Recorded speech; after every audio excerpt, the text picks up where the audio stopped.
Welcome to Donmar TV News Channel. Palasyo ng Malacanang sinabing ang COMELEC pa rin ang may final say kung papayagang maging standard bearer ng PDP laban si Senador Manny Pacquiao. Naniniwala ang palasyo na ang desisyon pa rin ng Commission on Elections ang mananaig hinggil sa magiging opisyal na standard bearer ng PDP laban. Ayon kay Presidential Spokesperson Secretary Harry Roque, dahil ang COMELEC pa rin ang siya magdedesisyon o may final say kung sino talaga ang pambato sa pagkapangulo ng PDP laban. Ipinaalala ni Roque na mayroong isa pang paksyon ng PDP laban na pinamumunuan ni Secretary Alfonso Cusi bilang presidente at si Pangulong Rodrigo Duterte naman ang tumatayo bilang chairman. Kasunod dyan, sinabi ng talihim na karapatan ni Pacman na tumakbo sa alinman public office pero ang COMELEC pa rin ang siyang magsasabi kung sino ang karapat-dapat na maging kandidato ng partido. Kung matatandaan, nagsampah ng petisyon sa COMELEC ang Cusi faction para hilingin na ideklarang iligal o hindi lehitimo ang Pacquiao faction. Lumulutang ngayon ang tandem ni na dating Senador Bongbong Marcos at Pangulong Rodrigo Duterte para sa 2022 presidential at vice presidential race. Yan nga nakalap natin ng balita ngayong araw dito sa Quezon City, ang posibleng tandem ni na BBM at ni PRRD sa 2022. Present si former Senator Bongbong Marcos ngayong araw sa Quezon City, kasama ang mga miyembro ng Malayang QC. Sa Facebook Live ni Quezon City Councilor Winnie Castelo, kinumpirma nito na nagkaroon nga ng meeting ang kanilang grupo sa dating senador. Sa kanilang ayuda distribution, kinumpirma ni anak kalusugan party list Congressman Mike Defensor na may nabanggit nga si BBM kaugnay sa mga plano niya patungkol sa susunod na eleksyon. Pati na ang posibilidad ng BBM-PRRD tandem o ang tambalang Bongbong Marcos at President Rodrigo Duterte bilang President at Vice Presidential tandem. Basta malinaw na binanggit niya ako, sa nakikita ko naman na at binanggit din naman niya. Ang maganda sa sitwasyon ni Bongbong Marcos, talagang yung Duterte at Bongbong Marcos wala kang makikitang away. Hindi mo nakikita yung paglalabanan nila. No? Kung sino man siguro tumakbo, kung si Bongbong Marcos ang tumakbo, kung matuloy si President Duterte, palagay ko isang posibilidad yan. Diin pa na mababatas, compatible sa isa't isa sina PRRD at BBM, kaya malaki ang posibilidad na maging tandem nga sila. Tingin ko posible. Dahil di ba si Presidente Duterte nakadeklara as Vice President. And kung sakali na si Bongbong Marcos tumuloy ng Presidente, wala akong nakikitang hindi posibilidad. Kasi yung ibang mga kandidato napunta na sa away Di ba? Nagkakaroon na ng masamang salitaan, may hidwaan na. Pero dito sa kanilang dalawa, wala naman ako nakikitang ganon. Samantala, ayon ni Defensor, suportado ni BBM ang kanilang grupo ng Malayang QC. Katunayan, ayuda ni BBM ang kanilang ipinamahagi sa mga residente kanina. Lakan ko lang yung sinabi ni Congressman Mike doon sa mga possible tandem.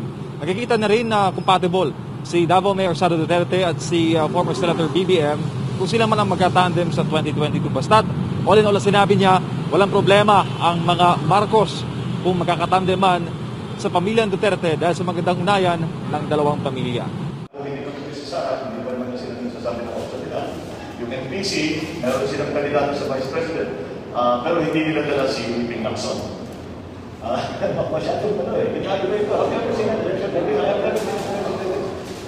and again, I think the pandemic has a lot to do with it. But we have to adjust accordingly. However, it's good to see that at the local level, everybody is working. Dahil sa local, hindi naman ganun well, hindi. Actually, ganun kalaki ang role ng national parties. The local parties, nagsasama yan, walang, hindi na masyadong pinapansin kung anong national party mo. Tayo lahat sa region, kumakuha tayo sa sarili ng party. Tapos nandun lahat na talagang gusto namin kasama.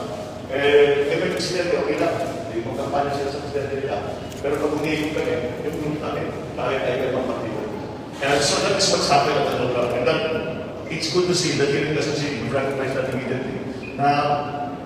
Especially now, na very volatile pa ang national scene, which is strange. Kasi dati, yan ang malayo pa. Si Jojo Binay, declared February of the year before the election.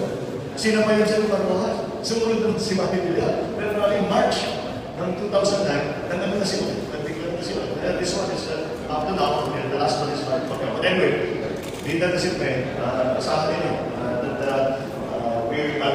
the decision is coming very soon. And the decision will be. I have to consult also with my friends also in politics. Because I sincerely believe in the maxim that all politics is local. That's why I always try to see what the local situation is. Because when you look at the survey numbers, tells you a little bit, but not very much information about what happens in this locality, where you have to concentrate your efforts and your funding and all of the things that you do as a candidate.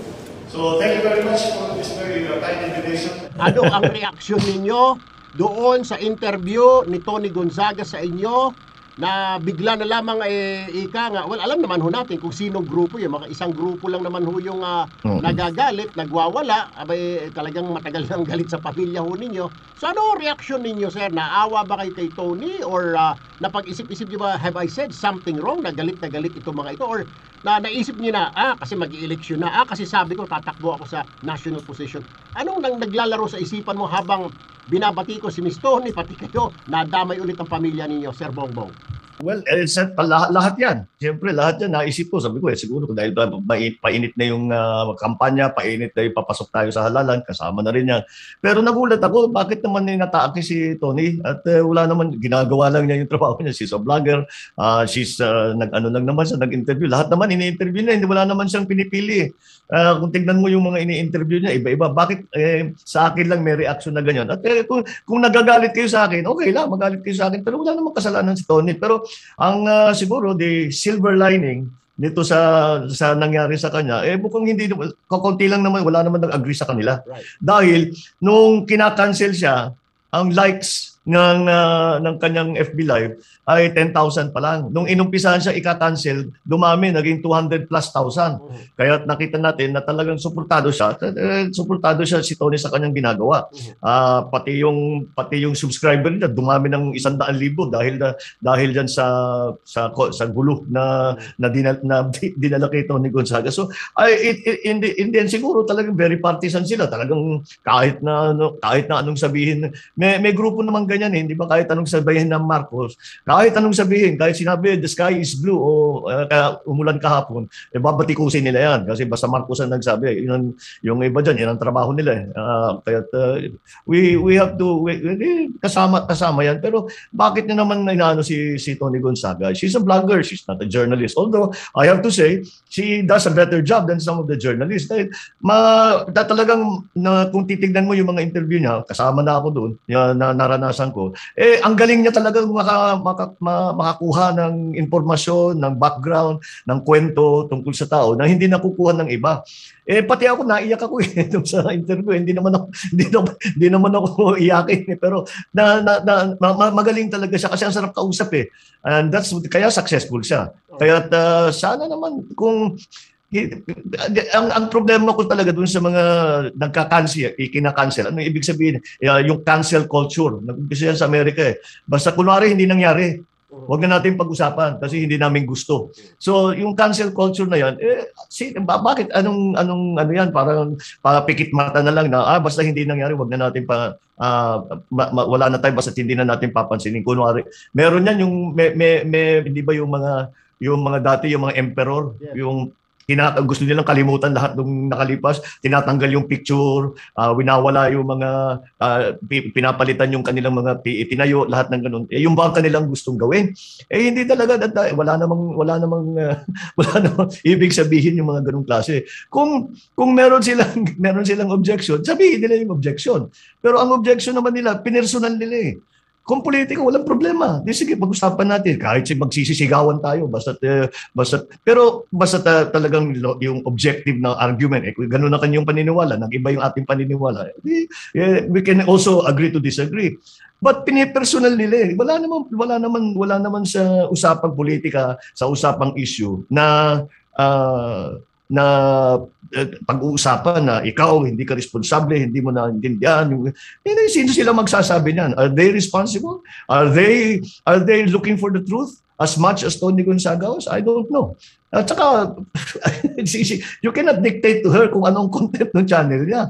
Channel niya yan, hindi her channel, her rules. At I don't understand kung ganun lang. Baka, Erwin, patatapos itong usapan natin, pa-cancel ka na rin. Paano? Ganyan na lang ang gagawin natin. Walang mangyayari sa atin. Kahit, yun ang naging, meron nag-quote sa akin, nasabi ko, sinabi, do not let your hate overwhelm your humanity. And this is a perfect example na hate. They're peddling hate. What is the use of peddling hate? Where do we get with peddling hate? Ang habol nga natin ay magkaisa. Kasi nga, Ang habol magtulungan tayong lahat dahil nasa gitna tayo ng